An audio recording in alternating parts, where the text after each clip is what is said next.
గోపాల్పట్నం రైతు బజార్ దగ్గర market committee కార్యాలయంలో Visakha market chairman గా వైఎస్ఆర్సీపీ నాయకులు బిఎస్ కృష్ణ మూడోసారి పదవి బాధ్యతలకు ప్రమాణ స్వీకారం చేశారు. ఈ సందర్భంగా ఆయన మాట్లాడుతూ మార్కెట్ చైర్మన్ గా బాధ్యతలు చేపట్టిన మా పాలక వర్గానికి రాజ్యసభ సభ్యులు ఉత్తరాంధ్ర రీజనల్ కోఆర్డినేటర్ పై వైవి సుబ్బారెడ్డి విచ్చేసి అభినందనలు తెలియజేయడం చాలా ఆనందంగా ఉందని అన్నారు. మహాత్మా గాంధీ కలలుగన్న గ్రామ స్వరాజ్యాన్ని తీసుకొచ్చిన ఘనత మన ప్రీతమ ముఖ్యమంత్రి వైఎస్ జగన్మోహన్ రెడ్డికి దక్కిందని అన్నారు. రాష్ట్రంలో అవినీతి లేని పాలన కొనసాగిస్తున్న ముఖ్యమంత్రి జగన్మోహన్ రెడ్డి అని అన్నారు. మార్కెట్ చైర్మన్ గా బాధ్యతలు చేపట్టి మేము రైతులకు అన్ని విధాల సహాయ సహకారాలు అందిస్తామని తెలిపారు. అలాగే రానున్న ఎన్నికల్లో జగన్మోహన్ రెడ్డి వైఎస్ఆర్సీపీ ఎమ్మెల్యే సీటు ఎవరికి ఇచ్చినా వారి గెలుపుకే మేము కృషి చేసి గెలిపించుకుంటామని భరోసా ఇచ్చారు.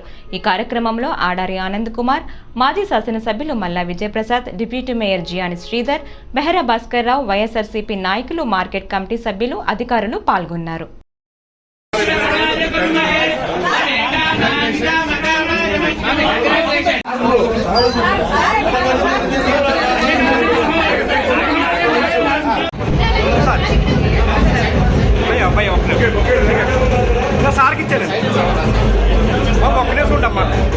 పెద్దలు,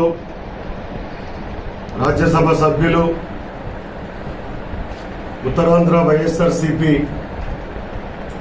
రీజనల్ కోఆర్డినేటర్ అయినటువంటి వైవి సుబ్బారెడ్డి గారు, మార్కెట్ కమిటీ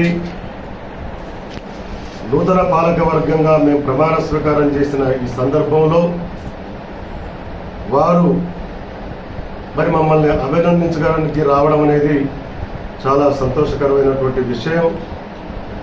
మరి పవిత్ర శనివారం రోజు సాక్షాత్తు కలియుగ వైకుంఠ దైవమైనటువంటి శ్రీ వెంకటేశ్వర స్వామివారే మార్కెట్ కమిటీలో అడుగుపెట్టారని చెప్పి మేము మా వైస్ చైర్మన్ డైరెక్టర్లు అందరూ భావిస్తూ ఉన్నాం.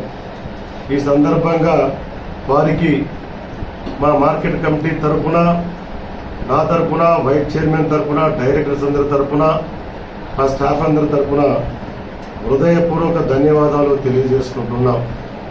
వారితో పాటు మరి మా పశ్చిమ నియోజకవర్గ మా రేపు మేము గెలిపించుకోబోయే మంచి మనిషి,